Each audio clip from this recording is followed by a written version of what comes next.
There's a conversation about relationships that everyone tries to avoid.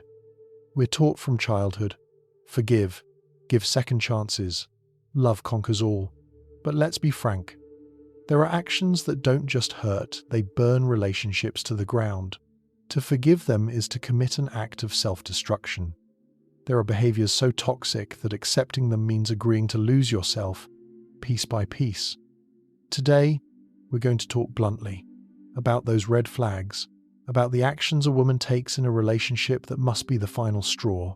No negotiations. No, maybe she'll change. It doesn't matter how strong you think your love is. And I want you to understand me clearly. This conversation isn't about misogyny or looking for an enemy. This is a conversation about self-respect, about how to recognize when a partner's behavior has crossed every conceivable line, when manipulation, deception, and total disrespect have become the norm, and staying in such a relationship means voluntarily sacrificing your dignity, your mental health, and your future. Because here is the truth that few people will tell you. Forgiveness without real, profound change isn't generosity. It's enabling. The first sin you can't forgive is systematic lying. And I'm not talking about her lying about a surprise party. I'm talking about a woman who lies about where she was, who she was with, what she spent money on. It's about a woman who creates a parallel universe and forces you to live in it. You start to doubt your own perception, constantly wondering what is real and what is just, an artfully constructed set. As soon as she decides that lying to you is acceptable, she's signing off on the fact that your reality is just an empty sound to her.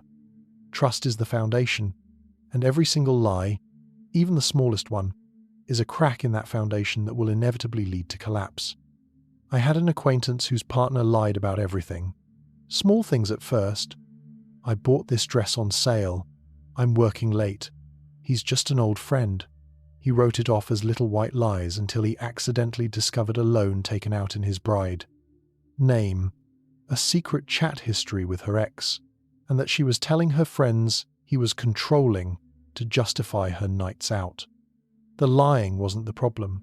The lying was the symptom, a symptom of someone who sees him not as a partner, but as a resource to be deceived.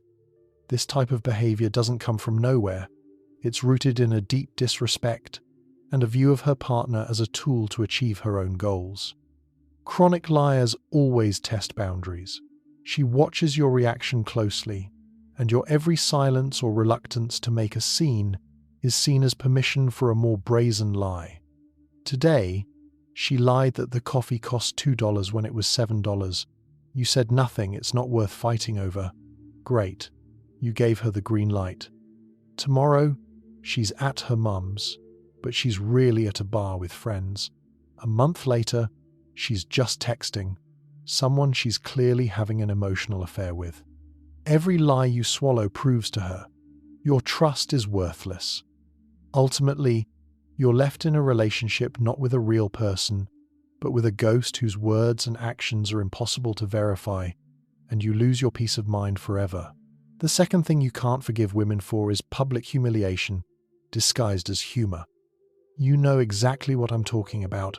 She's the one who tells your embarrassing stories at parties, who mocks your hobbies in front of friends, who undermines your authority in front of your children. You stand there and smile silently, feeling everyone's gaze on you, your status melting away before their eyes. Oh, don't ask him about money, he can barely count to 100. He decided to hit the gym again. Haha, let's see how long this lasts. She's not being funny. Every laugh at your expense is a way to elevate herself by putting you down. She is asserting her dominance by destroying your reputation. This behavior is insidious because as soon as you object, you instantly become too sensitive or unable to take a joke. She masterfully flips the situation, painting you as a tyrant who can't just relax. But here's the thing. A joke is when everyone laughs, including the subject. Healthy teasing in a couple always feels like an act of support, not a public flogging. When you are systematically made the punchline, it's not humor, it's contempt. And contempt is the acid that dissolves the foundation of any relationship. It's a slow poison that makes you doubt your own sanity. Once she looks at you with contempt, the relationship is, in effect, dead. The third sin, emotional blackmail. This is the woman who threatens to leave if you don't do what she wants, who bursts into tears to win an argument, who uses your love as a lever of pressure. This is one of the most insidious forms of control because it attacks the best parts of you. If you loved me, you would. A real man would have. I guess I'm just not good enough for you. This is not an expression of feelings. This is cold calculation. These are attacks designed to make you feel guilty and responsible for her emotional state. Eventually, you lose the ability to distinguish her real pain from a theatrical performance and start to believe in your own guilt. Manipulators are emotional terrorists. They take your compassion hostage and demand a ransom in the form of your compliance. They know exactly which buttons to push because they have spent months studying your weaknesses. Your fear of being alone, your desire to be a good guy, your need to protect all of it becomes a weapon in her hands. Her goal isn't to reach an understanding. It's to break your will and gain total control. Remember, a woman who truly loves you will never weaponize your vulnerabilities. She will not make you responsible for her happiness. Real love wants you to choose it freely, not because you've been trapped by guilt or fear. A relationship built on blackmail isn't a partnership. It's a prison with emotional bars. Fourth, violating boundaries under the guise of intimacy. This is the woman who reads your phone while you're asleep, who shows up at your work unannounced, just to check on you, who interrogates you about every call, every friend, every minute you spend apart from her. You start living with the constant feeling of being watched, weighing every word and action, afraid of making a wrong move. She will call this caring or passion, maybe even immense love. But this is not love. It's the desire to possess. True care respects freedom and trusts, while this obsession seeks to suffocate it. Privacy isn't about having something to hide. It's about preserving yourself as an individual within a partnership. It's the right to have your own thoughts, your own experiences, and your own connections separate from her. When she bursts through your boundaries, she is declaring, "Your autonomy doesn't matter. You are my property." She erases the line where you end, and she begins, turning a union into an absorption. This isn't romance. It's surveillance. It's an atmosphere of constant suspicion in which trust cannot possibly survive. And as soon as surveillance becomes the norm, you are no longer partners. You are a prisoner and a warden. In such a suffocating atmosphere, love inevitably dies, leaving only fear, resentment, and constant anxiety behind. The fifth sin, physical aggression of any kind. A push, a slap, an object thrown at you, punching walls, destroying your property. This is not an emotional breakdown. It is a demonstration of dominance. It is the language of force, which says, "I will use violence to control you." The danger is that it always escalates. A light push becomes a hard shove. A slap becomes a closed fist. Every act of violence you forgive convinces her that it works, that you will tolerate it, that your safety is less important than her anger. Don't deceive yourself. She doesn't hit her boss when she's angry. She doesn't throw things at a police officer. This selective control is the clearest proof that her anger is not an uncontrollable force. She is in perfect control. She chooses not to control herself, specifically with you. She chooses you as a target because she sees you as a safe outlet for her aggression. She knows perfectly well that you, unlike her boss, will not provide an immediate and crushing response. Your love and forgiveness are mistaken for weakness and permission to be violent. The sixth sin, financial parasitism and control. This is the woman who hides her income but freely spends yours, who sabotages your career to keep you dependent, who runs up debt in your name, who treats your money as ours, but her money as hers. Money isn't just paper. It's freedom, security, and options. Whoever controls your finances controls your future. She forgets her wallet on every date. She always has emergencies that require your money. She quits her job, expecting you to support her, without even discussing it.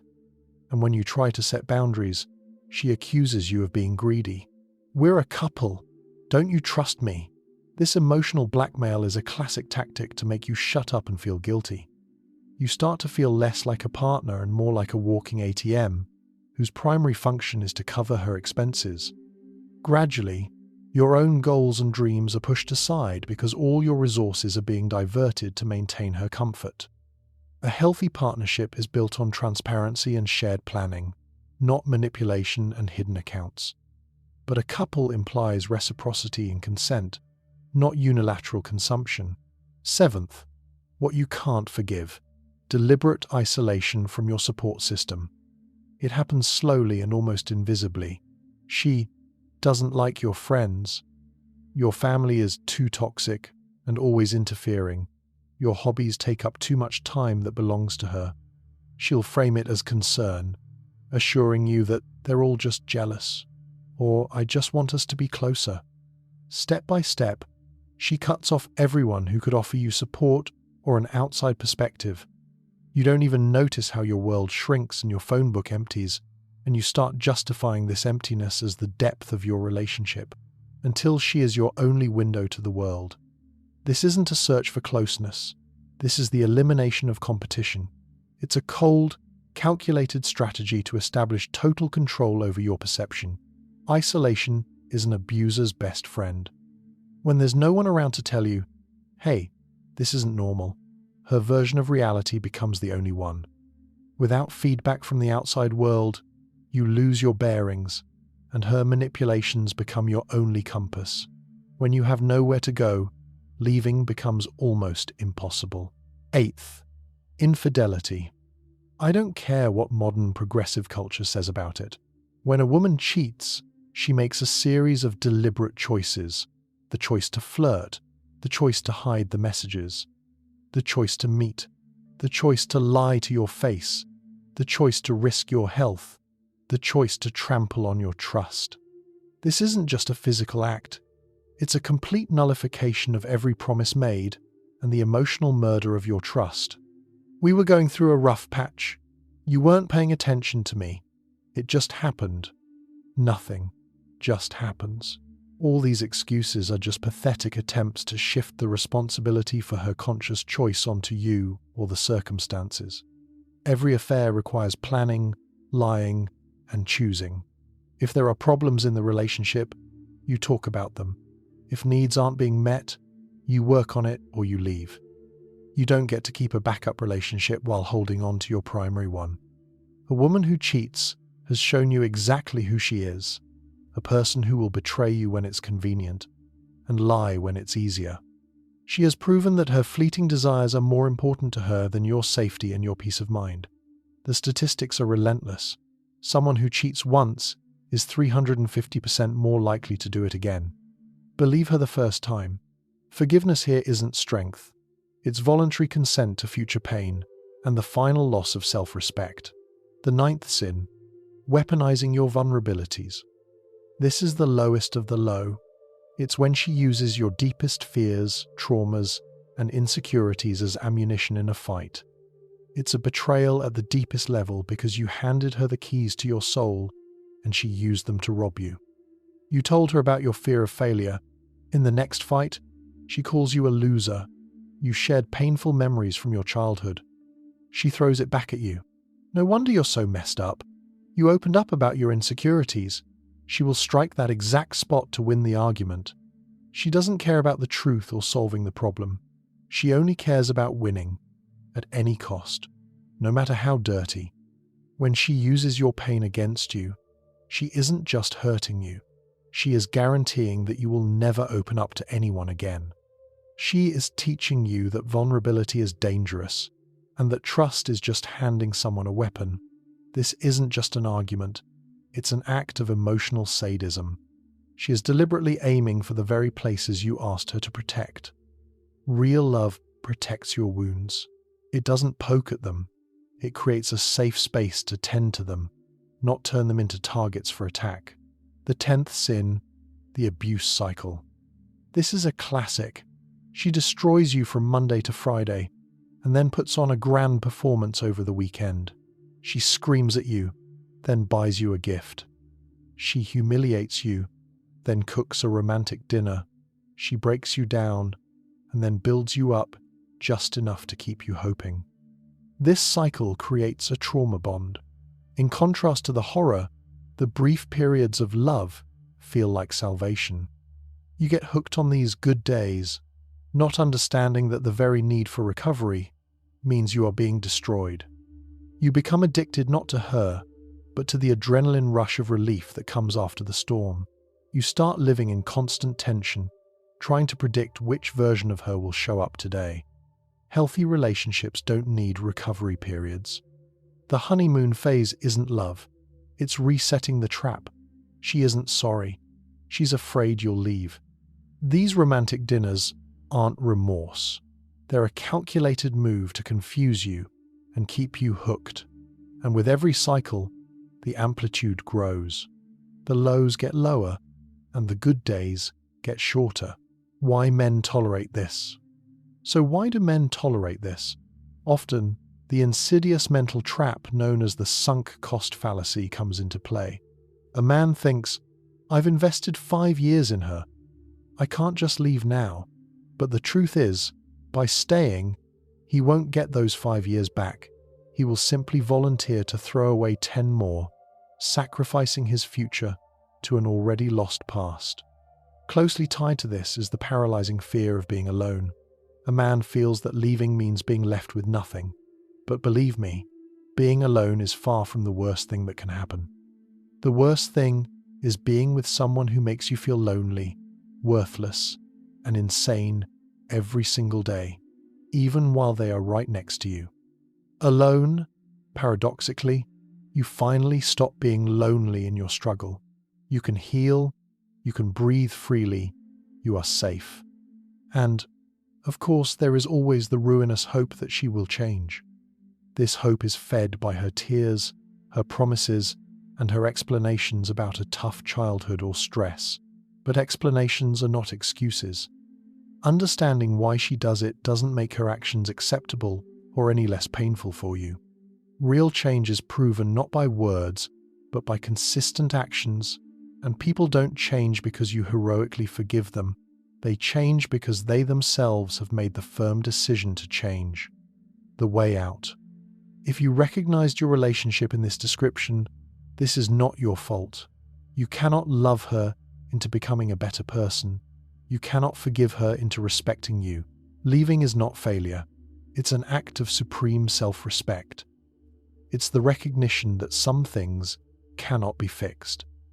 It takes incredible strength to walk away from someone you think you love because you are obligated to love yourself more. The consequences of staying are catastrophic. Your children see this model and absorb it. Your health collapses from the stress. Your career goes down the drain. These unforgivable acts aren't mistakes. They are a choice to deceive, a choice to humiliate, a choice to control. And when a woman makes this choice over and over, she is showing you exactly who she is. Don't forgive her. Leave. You only get one life. You will not get these years back, and you deserve a relationship where respect is the baseline, not a reward for suffering, where love is a safe harbor, not a battlefield. Stop asking, how can I fix this? Start asking, why am I tolerating this? Share in the comments which of these patterns you've faced. Your experience could be the wake-up call for someone who right now thinks they are just exaggerating. Remember, leaving isn't giving up on love, it's giving up on accepting less than love. This isn't the end of your story, it's the beginning of the chapter where you are holding the pen. Only by breaking this vicious cycle do you give yourself a chance at a real, healthy partnership. We are here, on the Psycheria channel, to help you understand these complex dynamics and take back your power. If you are ready to stop being a victim and start building the life you deserve, subscribe to Psycheria. Here, we speak the truth, no matter how uncomfortable it is.